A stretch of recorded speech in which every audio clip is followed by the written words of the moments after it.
Hallelujah. सभी को जय मसीह की। परमेश्वर आप सबको बहुतायत से आशीष दे।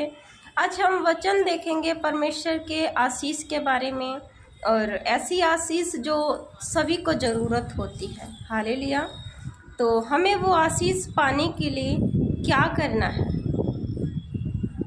वचन कहता है, नीति वचन 10 अध्याय के 22 वचन में कहता है, सुलेमान, धन यहोवा की आशीष ही से मिलता है और वह उसके साथ दुख नहीं मिलाता।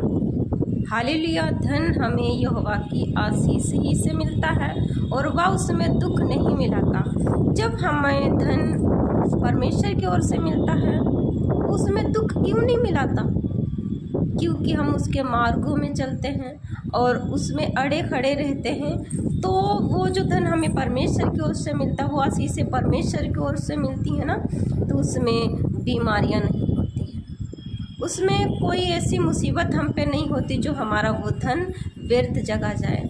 हालेलुया। जब हम परमेश्वर से हटके धन की खोज में रहते हैं और बहुत ज़्यादा मेहनत करते हैं, झूठ बोल के बहुत से ऐसे काम करके और उस धन को इकट्ठा करते हैं, तो वो धन परमेश्वर का वचन भी कहता व्यर्थ है।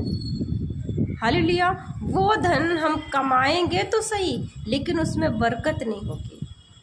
और जो परमेश्वर की ओर से हमें धन मिलता है, जब हम परमेश्वर में बने रहते, उसकी बातें मुझ में बनी रहती हैं, उस धन में परमेश्वर दुख नहीं मिलाता, क्योंकि उसने वचन में कहा है कि वह उस धन में दुख नहीं मिलाता, उस सुख में वह दुख नहीं मिलाता। हालेलुया। उसमें वह दुख नहीं मिलाता, क्योंकि वह परमेश्वर की ओर से मिलता है। हालेलुया।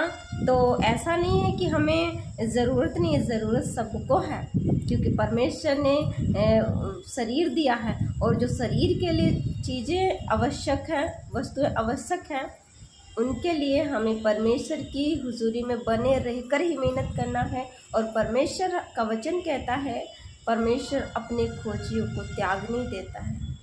हालेलुया।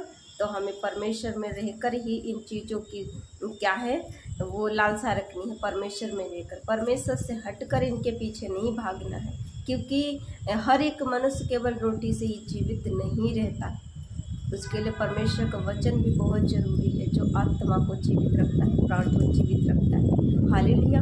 तो हमें धन परमेश्वर की ओर से ही मिले।